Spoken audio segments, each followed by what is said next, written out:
Capacitor.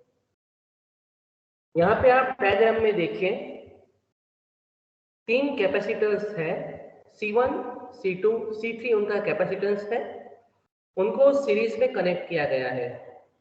और यहाँ पे मेश एनालिसिस या आप किरचॉफ वोल्टेज लॉ का इक्वेशन लिखोगे तो आप ऐसा लिखोगे supply voltage V is equal to V1 plus V2 plus V3। V1 है वो कैपेसिटर 1 का वोल्टेज ड्रॉप है, V2 है C2 का और V3 है हमारे C3 का वोल्टेज ड्रॉप है। इसका मतलब जब 3 कैपेसिटर सीरीज में कनेक्ट करेंगे तो वोल्टेज ड्रॉप हमारा एडिटिव होगा, जो हम लोग रेजिस्टेंस के बारे में कहते थे। अगर रेजिस्टर्स 3 सीरीज में है तो वोल्टेज है वो एडिटिव होगा।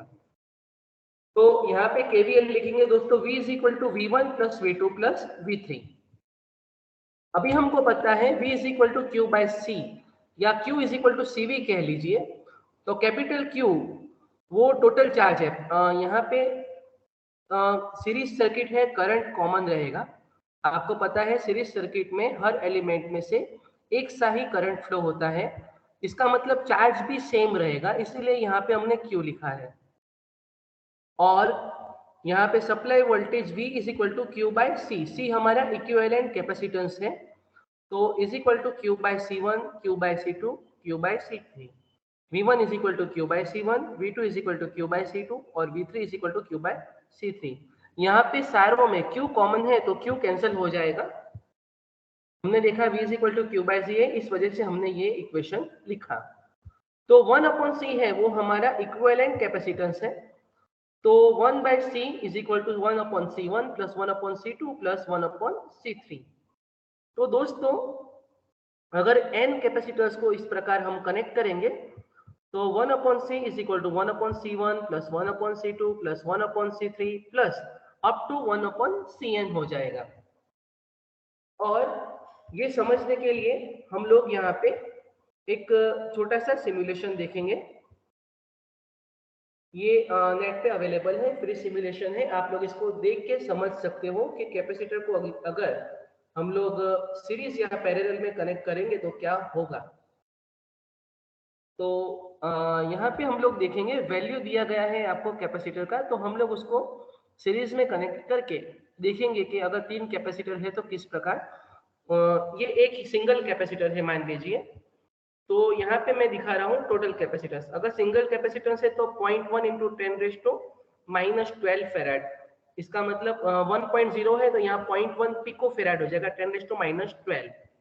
तो ये अभी हम मान लीजिए यहाँ पे 2 कैपेसिटर सीरीज में लेते हैं, दोनों सीरीज में, इसका मतलब क्या हो जाएगा, जो हम लोग पैरेलल में रेजिस्टेंस का कहते थे कि जो वैल्यू उसका हाफ हो जाएगा। यहाँ पे देखिए 1 इंटू 10⁻13, 1 इंटू 10⁻13, इसका मतलब क्या हो जाएगा 0.5 इंटू 10⁻13, तो 0.5 के बजाय यहाँ पे लिखा है 0.05 इंटू 10⁻12, क्योंकि 10⁻12 पिको फेराड के लिए हम लोग यूज करते हैं, इसलिए यहाँ पे बताया गया है। तो आप ये इक्वेशन को इक्वेशन में रखिए और आप एक बार अपनी तरह से कोशिश कीजिए। इस प्रकार आप मान लीजिए 3 कैपेसिटर कनेक्ट किए हैं तो 1/3 हो जाएगा। आप देखिए यहाँ पे तीनों कैपेसिटर है, तो 1/3 0.03 इंटू 10⁻12 पिको फेराड। अभी मान लीजिए मैं यहाँ पे वैल्यू तीनों की चेंज करता हूँ। देखिए मैं कैपेसिटेंस बढ़ा रहा हूँ, इसका मतलब दोनों प्लेट के बीच का डिस्टेंस कम कर रहा हूँ। आप ये देखिए, आपको यहाँ पे दिख रहा है, तो ये दोनों प्लेट के बीच का कैपेसिटेंस, यहाँ पे दोनों प्लेट के बीच का डिस्टेंस कम हुआ, इसलिए कैपेसिटेंस बढ़ा। तो तीनों मिला के है, यहाँ पे देख लीजिए 3 है, ठीक है। तो 3/3, तो ये देखिए अपना 0.1 इंटू 10⁻12, तो 1/C1, 1/C2, 1/C3, 1/C is equal to, तो उसको आप नॉर्मल आप देखेंगे तो अगर सॉल्यूशन करेंगे तो आपको मिलेगा 0.1 पिको फेराड।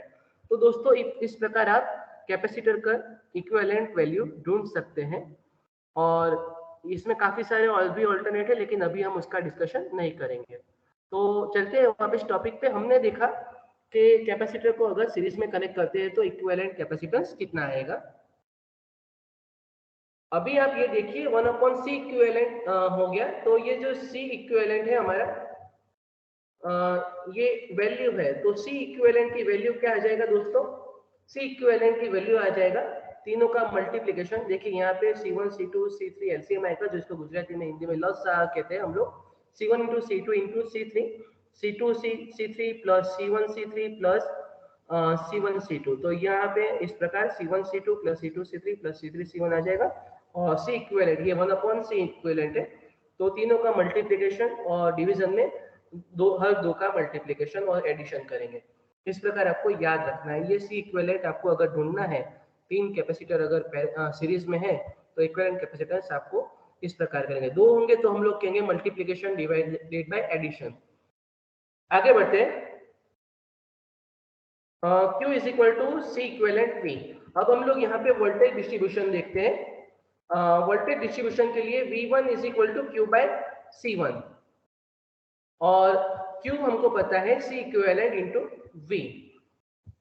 तो C इक्विवेलेंट का वैल्यू हमने तीन के लिए देखा, तीनों का मल्टीप्लिकेशन, दो का मल्टीप्लिकेशन का addition. C1 into C2 into C3, C1 C2 plus C2 C3 plus C3 C1। तो यहाँ पे आप देखिए C1 कैंसिल हो जाएगा। तो वोल्टेज डिस्ट्रीब्यूशन, इसका मतलब ये है हमको अगर तीन कैपेसिटर सीरीज में कनेक्ट किए हैं तो वोल्टेज डिस्ट्रीब्यूशन में क्या आएगा? V1 is equal to V into this.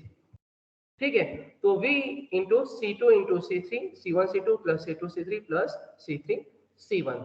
तो देखिए अगर आपको V2 ढूंढना है तो यहाँ पे दो कैपेसिटेंस V1 C1 और C3 रखेंगे। यहाँ पे V1 है तो यहाँ पे C2 C3 है। अगर V2 है तो आपको C1 C3 लेना पड़ेगा और V3 है तो V1 V2 लेना पड़ेगा। और यहाँ पे डिनोमिनेटर कॉमन ही आएगा, C1 C2 plus C2 C3 plus C3 C1।